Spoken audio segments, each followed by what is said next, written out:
अगर मैं टाइम में वापस जा सकता तो अपने 2017 वाले वर्जन को ये चीज़ ज़रूर बताता, क्योंकि जब मैंने जिम ज्वाइन किया था तब मुझे लगता था सिर्फ मसल्स बनानी है, लेकिन बाद में मुझे समझ में आया कि ट्रांसफॉर्मेशन बॉडी का नहीं पर्सनैलिटी का होता है। बात है साल 2017 की, जब मैंने पहली बार जिम ज्वाइन किया था।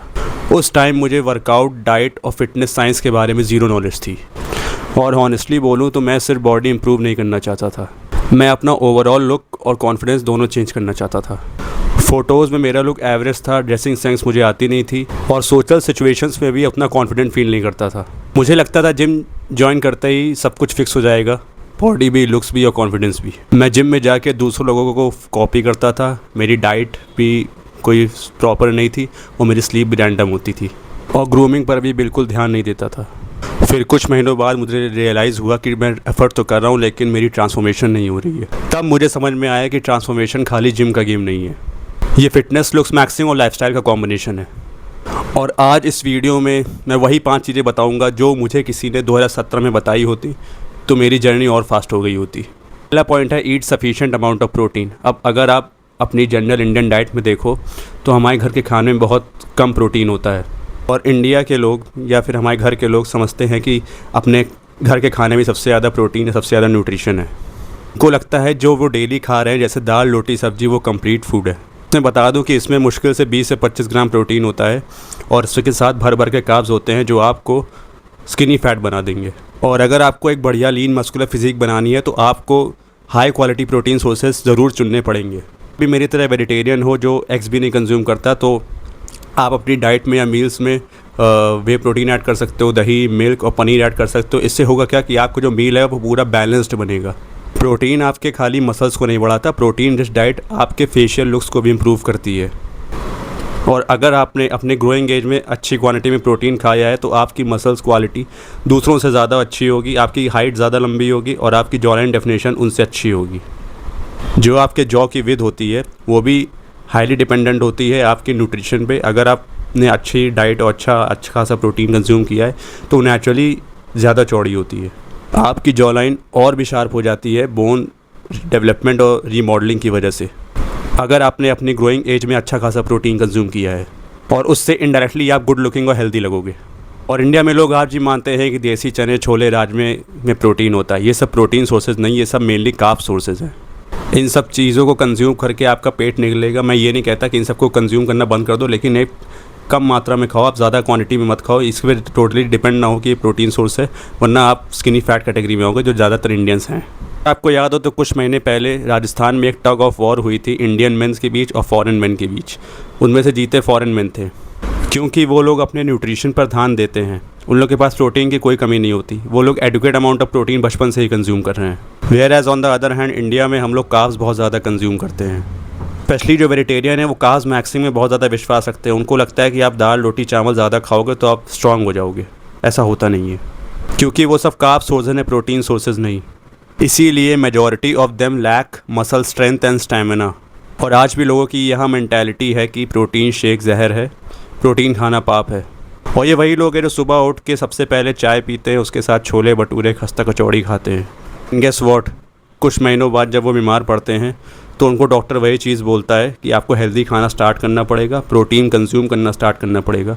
तब ये बात उनको समझ में आती है। सेकेंड पॉइंट है start weight training. Majority of the Indian skinny fat हैं, चाहे वो बूढ़े हों, चाहे वो 30+ हो, या तो जेनजी जनरेशन हो, ये सब स्किनी फैट कैटेगरी में ही आते हैं। स्किनी फैट में होता क्या है कि आप उसमें बहुत दुबले पतले होते हो, आपके पास थोड़ा सा पेट बाहर निकला होता है और हाथ पैर बहुत दुबले पतले होते हैं, कोई भी मसल डेफिनेशन, कोई मसल स्ट्रेंथ नहीं होती। तो ख़त्म करने का सबसे बेस्ट तरीका है कि आप वेट ट्रेनिंग स्टार्ट करो, जिससे आपकी बॉडी को नया स्टिमुलस, एक नयापन मिलेगा। आपका पहला फोकस हमेशा जिम में होना चाहिए, ज़्यादा से ज़्यादा मसल गेन करना और स्ट्रेंथ गेन करना, ना कि कार्डियो करना। अपने वर्कआउट को एक अच्छी हाई प्रोटीन डाइट के साथ कॉम्प्लीमेंट करो। इससे होगा क्या, आपको हैवी वेट उठाने से और हैवी वेट में ट्रेनिंग करने से आपके बॉडी में टेस्टोस्टेरोन ग्रो होगा। अब टेस्टोस्टेरोन को लोग बहुत हल्के में लेते हैं, और टेस्टोस्टेरोन वही हार्मोन है जो आपको एक औरत से मर्द बनाता है। अगर वही कम हुआ तो आपकी लाइफ एकदम ख़त्म हो जाएगी। आपका कॉन्फिडेंस घुस जाएगा, आपकी स्लीप चली जाएगी, आपका मोटिवेशन पाताल में चला जाएगा, आपका चिड़चिड़ापन बढ़ जाएगा, इरिटेशन बढ़ जाएगी, मूड स्विंग्स बढ़ जाएंगे। टेस्टोस्टेरोन बढ़ने के कारण आपका बोन स्ट्रक्चर चौड़ा होगा, आपकी जॉ लाइन इंप्रूव होगी, आपका मोटिवेशन स्काई हाई हो जाएगा, आप ज़्यादा मैनी लगोगे, आपके बॉडी में वी शेप डेवलप होगा, आपकी बियर्ड और हेयर ग्रोथ बहुत अच्छी होगी। अगर आप वेट ट्रेनिंग कंसिस्टेंटली करते हो तो इसका सबसे बड़ा एडवांटेज है कि किसी भी डेंजरस सिचुएशन में आप अपने आप को, अपने फैमिली मेम्बर्स को प्रोटेक्ट कर पाओगे। आपसे लोग भिड़ने में डरेंगे, ये मैंने खुद नोटिस किया है। आप जब भी टी शर्ट या फिर शर्ट पहनोगे तो आपकी टी शर्ट और शर्ट आपके आर्म्स पे, आपके चेस्ट पे, आपके बैक पे और आपके शोल्डर्स पे एकदम फिट करेगी। और इस चीज़ को जब आप नोटिस करोगे तो आप बहुत ही मैस्कुलिन फील करोगे। और अगर आपका कॉन्फिडेंस बहुत लो है या फिर इन्फीरियरिटी कॉम्प्लेक्स जैसी चीज़ें हैं, भाई 5 से 6 महीना कंसिस्टेंटली जिम जाओ with proper workout and proper diet, इसको फॉलो करके देखो। और अगर आपका कॉन्फिडेंस 10 में से 8 ना हो जाए तो मेरा नाम बदल देना। थर्ड मोस्ट इंपॉर्टेंट पॉइंट है टेक एडिक्वेट स्लीप। ये ऊपर के 2 पॉइंट्स तभी इफेक्टिव है जब आप एक प्रॉपर स्लीप शेड्यूल फॉलो करोगे। आपको पता है स्लीप कितनी इंपॉर्टेंट है? ऐसा आपने ज़रूर नोटिस किया होगा कि जिस रात आप सही से सोए नहीं, उसके अगले दिन आपको बहुत थकान महसूस होती है या कुछ करने का मन नहीं करता, कोई भी मोटिवेशन नहीं आती, आपकी बॉडी बहुत स्ट्रेस में होती है। अगर आप एक प्रॉपर स्लीप रूटीन नहीं फॉलो करते हो, आपको करना क्या है कि आपको रात में सोने से 1 घंटा पहले कोई भी ब्लू लाइट एक्सपोजर नहीं करना, ना कि देखना है। जैसे कि टीवी, मोबाइल, टैबलेट, इन सबको हटा देना है सोने से 1 घंटा पहले। और जिस रूम में भी आप सोते हो वो रूम डार्क होना चाहिए, क्योंकि ब्लू लाइट जब आंखों में पड़ती है तो ऐसा ब्रेन को लगता है कि अभी सुबह हो रही है, इसलिए वो स्लीप डिस्टर्ब करता है। अगर आप एक अच्छी और हाई क्वालिटी स्लीप नहीं लोगे तो आपकी डाइट और वर्कआउट का सिर्फ 25% इफेक्ट मिलेगा। आप बूढ़े जल्दी होगे, एजिंग आपकी फास्टर हो जाएगी। ना तो आपकी हार्मोनल हेल्थ ठीक रहेगी, ना तो आपका फेस अच्छा लगेगा, हमेशा आपके चेहरे पे थकान होगी और आपके आंखों के नीचे गड्ढे पड़ जाएंगे। 4th पॉइंट है नॉट टेकिंग ग्रूमिंग सीरियसली। और अगर आप एक लड़के हो तो आपको भी ग्रूमिंग सीरियसली लेनी चाहिए, क्योंकि ग्रूमिंग का मतलब मैं ये नहीं कह रहा कि आपको लड़कियों की तरह बहुत हैवी मेकअप करना है। जो लड़के बोलते हैं कि ग्रूमिंग सिर्फ औरतों के लिए या लड़कियों के लिए, उन लोगों को अपना थोड़ा ईगो कम करना पड़ेगा और ग्रूमिंग पे ध्यान देना होगा। आपको एक बेसिक ग्रूमिंग की ज़रूरत है, जैसे एक ठीक ठाक हेयर कट जो आपके फेस को कॉम्प्लीमेंट करता हो, अजीब ना लगे। और अगर आपके डेंस बियर्ड या बहुत घनी दाढ़ी आती है तो उसको एक प्रॉपर शेप में रखना, यूनिफॉर्म रखना, और जो अनवांटेड हेयर्स हैं उसको हटाते रहना। लेकिन अगर आपके पैची बियर्ड आती है, जो छोटे छोटे बाल बहुत कहीं कहीं से भी निकलते हैं, उससे अच्छा है कि आप क्लीन शेव में रहो, क्योंकि वो जो पैची बियर्ड लुक होता है वो छपरी लुक होता है, इससे आप एकदम बकरे की तरह लगते हो। आपको अपनी बॉडी के स्मेल का भी ध्यान रखना होगा। आपको नहाना रोज़ होगा। कुछ लड़के मैं जानता हूँ जो रोज़ नहाते भी नहीं हैं। हफ्ते में एटलीस्ट 2 बार बालों में शैम्पू करना है अगर आप बहुत पोल्यूशन वाले एरिया में रहते हो। इससे होगा क्या कि अगर आपका स्कैल्प लेस ऑयली और डर्ट फ्री रहेगा तो आपके माथे पे दाने भी नहीं होंगे। अब नहाने के बाद जो एक काम करना है वो आपको एक ठीक ठाक डिओड्रेंट यूज़ करना है, ताकि आप किसी से भी मिलो तो उस पर एक पॉजिटिव इंप्रेशन पड़े। आप अपने आप को दूसरों की जगह पे रख के देखो। कोई आपसे बिना प्रॉपर ग्रूमिंग, कटे फटे पुराने स्मेली से कपड़े पहने हो जिसमें से बहुत गंदी बदबू आ रही हो, की बियर्ड पैची हो, उसकी नाक बह रही हो, उसके नाक से बाल आ रहे हो, कान से बाल आ रहे हो, आपका पहला रिएक्शन यही होगा कि आप उससे डर जाओगे, या तो आप उसको इग्नोर करोगे और अपने पास तो बिल्कुल भी नहीं आने दोगे। इसलिए as a man for you also grooming matters.